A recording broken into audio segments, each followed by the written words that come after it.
que procura geralmente está muito abatido, é uma situação onde a pessoa já se encontra muito triste, abalada, ou está tentando voltar a um relacionamento, e quando chega nesse, abre aspas, né, fundo do poço, e chega até você nesse estado, a pessoa emocionalmente já está quase que destruída, né? Então, é um processo que cabe, principalmente ao seu trabalho, né, muito tato.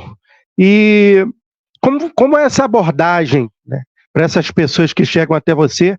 Porque, por exemplo, eu, por exemplo, tenho acompanhado aí até alguns vídeos, né, pessoas que chegam ao ponto de tentar buscar até dar fim à própria vida, por causa de uma relação que alguns até atualmente estão classificando como relação aí é, destrutiva, tem vários adjetivos, né, que se coloca, mas como é o tato, como é o trato para essa pessoa, como é essa abordagem? Porque eu fico imaginando, a pessoa, muitas das vezes, quando ela perde essa certa consciência, né, e fica à mercê do emocional, talvez ela ouça pouco menos e quer falar mais, ou seja, ela está cheia de muita coisa para dizer, e talvez até para ouvir ela tenha certa dificuldade, porque o abalo emocional pode ser muito grande. Seria mais Sim. ou menos isso, ou eu estou tendo uma percepção Não, diferente do que se imagina? não, Vando, é que é isso mesmo, né, mas assim, o que que eu gosto de salientar? Cada pessoa é única, né, é incomparável, e a forma que eu vou atender cada pessoa, ou as técnicas que eu uso, também é única, né. Como diz um professor meu, é um atendimento de alfaiataria, muito específico para aquela pessoa, não é uma produção, assim, né, em série. E Wanda, assim, é muito importante também essa tua colocação, porque, assim, ó, não só por este fato, né, que eu falei agora, mas também, por quê? Porque, neste ponto, né, eu vejo aqui que tem muito a ver eu falar um pouquinho sobre a autoestima, né. Então a pessoa, eu costumo dizer assim, ó, a maioria de nós, assim, ó, eu não gosto de generalizar, como você já deve ter percebido aqui no meu na minha forma de falar, né, de colocar todo mundo, como dizem, aqui no sul, todo mundo no mesmo saco, não, não gosto de fazer isso. Só que assim, ó, Vando, eu pessoalmente, eu nunca conheci nem uma pessoa, nem das pessoas que eu me relaciono pessoalmente, ou cliente que eu atendo, ou eu mesma, que tenha uma autoestima 100%, tá?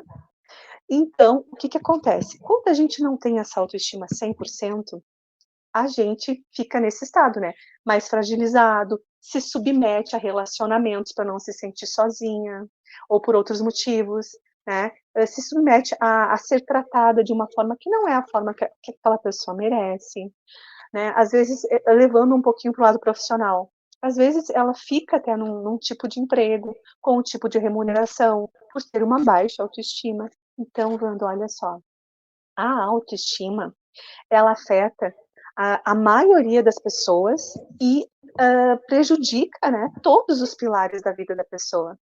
E só para a gente, assim, ter uma mesma linha de raciocínio, eu gostaria de falar aqui o que que é autoestima para mim, dentro do que faz sentido para mim e de como eu trabalho no meu processo terapêutico, tá? Que assim, ó, para algumas pessoas, a autoestima pode ser assim: "Ai, aquela pessoa está super bem arrumada, então ela tem uma boa autoestima", né. Mas dentro do meu trabalho, dentro do que faz sentido para mim, a autoestima é a autoaceitação, autoamor, o autovalor e o merecimento. Então eu costumo dizer, Wando, que esses fatores, né, que eu citei agora, eles são como os pilares, a fundação de uma casa é para nós. Então, os pilares de uma casa. Se você não faz uma boa estrutura, uma boa fundação para a tua casa, e você quer construir uma casa grande, não será possível, né? Será abalada ali nas estruturas. Então, não tem como eu ter uma vida grandiosa em cima de uma estrutura frágil, né? Então a gente precisa ter estes pontos de aceitação, amor, valor, merecimento muito bem consolidados. E eu, né, digo porque, como eu te falei antes, eu não conheço alguém pessoalmente, né? A gente sabe que existe esse tipo de pessoas, mas são a minoria, tá? Que tem essa base bem consolidada. Então, independente da questão que a pessoa me traga, quando a gente começa a investigar, aprofundar essa questão, a gente vai chegar numa autoestima fragilizada. Todas as pessoas que eu atendi, né, foram dessa forma. Quando eu comecei meu processo, eu constatei isso também. E a gente começa, então, esse processo terapêutico, incluindo, né, o fortalecimento dessa autoestima.